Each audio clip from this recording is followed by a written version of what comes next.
Ladies and gentlemen, hey, hi, how you doing? Welcome back to the channel. Thank you so much for stopping by. Right now, we've got a pretty strong SMG meta in Warzone. By strong, I mean it's very competitive. There are several different options that are just phenomenal. Whether you're looking for something that is super mobile, very fast and speedy, something that's maybe a little bit more easy to use, something that's just gonna melt and have a super fast TTK. There are competitive options for all of those, purposes. Today, though, I wanted to go through and break down the new top 5 best SMG meta loadouts we've got. And in order to narrow it down to a top 5, because there's a lot of competitive options, we got to start first here on True Game Data. So as always, site's going to be linked down in the description below, because shout out to Tony for putting in all the work getting us this information, making it so easily available. We've got a bunch of different top tier SMGs: the C9, the Jackal, the KSV, the Kompakt, the LC10, the Ladra, the PPSH, the SOG, the PP919 is one that I get a bunch of comments about. Wanted to drop all these into a chart here. Look at 300 health combination shot TTK. We're capping this at 35 meters because realistically beyond that your SMG is not going to be competitive. Just to put it bluntly, right?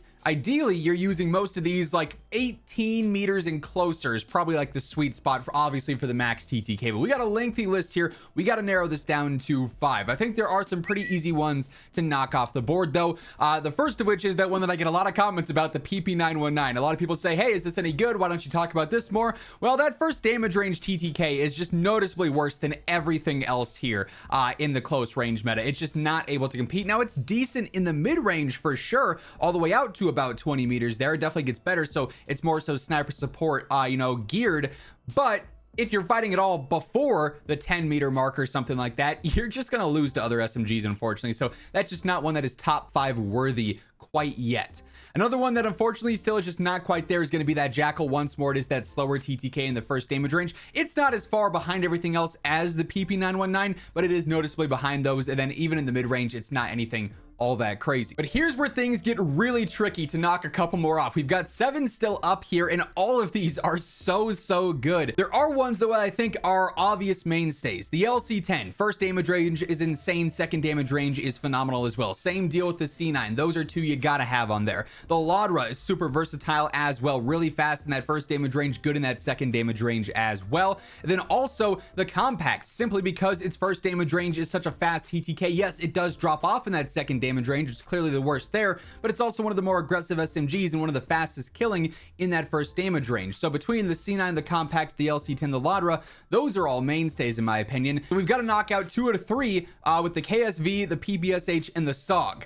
For me, the KSV is definitely going to be the most awkward feeling because the irons are a little bit odd. It is technically the slowest TTK in that first damage range, although it's not anything that crazy behind the SOG there. And it's good in the mid range too. It's just, again, that functionality, the handling of it's a little bit different than some of these other subs, and I think this one does just barely miss out on that top 5. And then I think a lot of people, it probably comes down to preference between PPSH and SOG because of some of the buffs the PPSH has got recently. It's got great range, it's solid in the mid range as well. I lean more towards this, as much as I love the feel of the SOG as well. I think you could have an argument for several of these. Like I said, this is a super competitive meta, but I think you narrow it down to top 5 between the C9, the Kompakt, the LC10, the Ladra, the PPSH. That is a strong top 5. Now let's jump into the game. We'll break down these in order from 5 to 1, and of course give you guys the best setups to be using. As we do so, if you enjoyed the video, you find it helpful, be sure to drop a like on it. And of course, if you're new to the channel, feel free to hit that subscribe button, turn on those post notifications so you can always guarantee you're in the know for everything going on in COD. So at number 5 there, obviously because it was such a close toss-up between this and some of those other late options, the PPSH. This thing, like I said, after the buffs that it's got recently, the addition of the G grip, it really makes this thing more versatile, more aggressive here. This is a gun that really, I think, thrives on that hip fire to ADS transition, with which the G grip is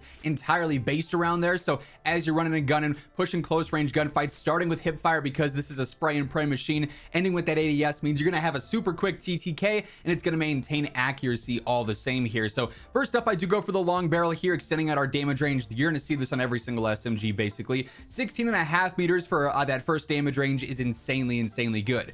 We are using that, of course, aforementioned G grip for the better hip fire to ADS accuracy and better control. That's a huge win there. You're getting more accurate everywhere basically.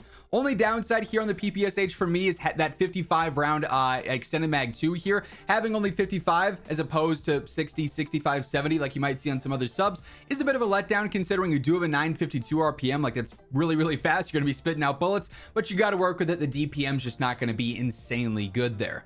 The stocks are super unique on the PPSH because it's the rear grips and the stocks in one, and that means there's a bunch of these that are usable depending on your play style and what you're looking for. If you do a lot of slide canceling but you like a little bit of strafe, ergonomic is great. Agility I think is fantastic for a faster ADS and better strafe. Combat's really good for slide to fire and sprint to fire speed if you care more about that. Quick draw exclusively on ADS. Infiltrator exclusively on strafe. Balance for some better movement, some hip fire speed and stuff there. All of these are like really good choices here that you could use, you know, depending on which stat you value the most. So switch things up depending on what you are going for with your play style. And then lastly here, just free recoil control. Why not with recoil springs here? Horizontal and vertical boost there, just making the gun once again even easier to use. Then in number 4, I've got the Kompakt. As we saw, one of the fastest close range TTKs in the game. It's just not 3, 2, or 1 because it does drop off some in that mid range there, and you really got to focus on accuracy with this thing, just because you are putting out so many bullets so fast that when you start to miss a lot back to back, while it is a little bit more forgiving than a slower fire rate option, you're going to run out of ammo and have to reload. And if the player's still up, that's going to be a problem, of course, right? So you definitely want to focus all in on that, and that's why I go for the compensator first and foremost. Obviously just addressing straight up vertical control. G grip on here as well, again for that horizontal control, but also some of that hip fire to ADS accuracy. I do think ranger and vertical are also practical here as well if you just want to exclusively focus on going all in on horizontal control. Then I also do stack recoil springs on there too for the better horizontal and vertical control. So max accuracy setup here, basically making it as easy as possible to use, which is a very good thing at the end of the day. Extended 3 here's only a 60. We got a 1091 RPM here, so you're still going to burn through ammo. 60 is enough to get the job done, but hey, if this was 70, 80, if you could go a drum mag on this thing, it would be crazy. But this will work. Just keep in mind you are going to be spamming bullets here. Lastly, I do go for the quick draw rear grip for that faster ADS, so it's going to be snappy and aggressive there. That's the key thing with this gun, is being as aggressive as possible, getting it as close as possible to the enemies where it's got that fastest TTK. At number 3, I've got the Ladra. I really love the feel of this thing. It's been good since the day it dropped. It is low recoil, it's got really good range, it's aggressive, it's easy to use, and of course it's got that super competitive TTK and all the main damage ranges as well. It's doing everything at a very efficient level here. First up, I am going for long barrel, yet again extending out our damage range to 15.5 meters, which is pretty solid there. I go for ranger foregrip in this case. I do like that sprinting movement speed benefit as well. This is always kind of plug and play between G grip, ranger foregrip, vertical foregrip, depending on your feel, your level of comfortability with any given gun for what it's worth.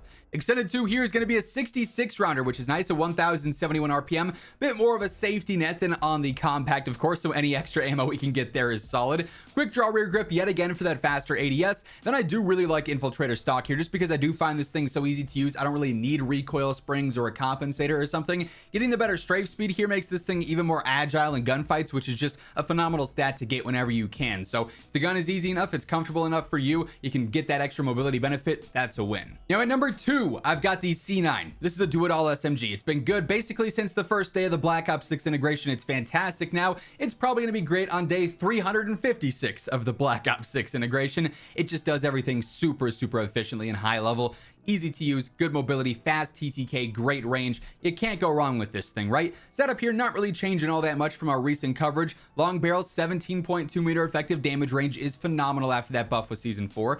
G grip, better horizontal control, better hip fire to ADS accuracy, of course. Extended 2 is going to work just fine here. It's a 50 rounder, but only a 732 RPM, so the DPM's not going to be a huge concern there by any means. Quick draw rear grip for that faster ADS, and then yet again recoil springs for that free recoil control. Why not let it fly there, make this thing even easier to use. And then lastly here at number 1, we've got the LC10. This thing is just so good in that first damage range. It's a little bit above all the other SMGs, which are kind of packed together, and then is so efficient in that second damage range as well. You just can't go wrong with this thing. Sniper support, aggressive, you know, SMG is a complement to an AR or an LMG SMG or a marksman, something like that. This thing can do it all, and it does it all at the highest level basically here, while also maintaining efficiency in all the other stat categories as well. So here, yet again, we've got long barrel extending out our damage range to just over 16 meters there, feeling fantastic. I like Ranger foregrip here personally. I've been going back and forth a lot with this and G-grip. There's no real wrong answer. It's truly just a matter of preference at the end of the day. Extended 2 is going to be at 55. That will work with an 800 RPM. It's not a crazy good DPM stat, but it's good enough for solos, duos, trios, quads. Quick draw rear grip for that faster ADS yet again. Then I do go for the infiltrator stock here once more, just because I do find this weapon decently easy to use. If you were more so focused on control, recoil springs, a compensator would be a solid alternative to this. But if you like that mobility, stat, you like that being a big factor in your gunfights, infiltrator stock is just so good for that ADS. It really does throw players off as you're strafing back and forth a little bit faster, makes you harder to keep up with and hit in a gunfight, and it's still insanely easy to control as you're in that fight as well, obviously not losing anything there. Like I said though at the start, this is such a strong SMG meta. I mean, all these options are phenomenal. Even some of those honorable mentions that just barely missed the cut right are great choices as well. You really can't go wrong with any of these. If you guys enjoyed the video though, a like rating would be seriously appreciated. And if you're new to the channel, each and every single day, I got you covered with all things going on in COD. So feel free to hit that subscribe button and turn on those post notifications. But once again, thank you so much for tuning in. And until next time, take it easy. Have an awesome rest of your day. And I'll catch you guys later. Peace out.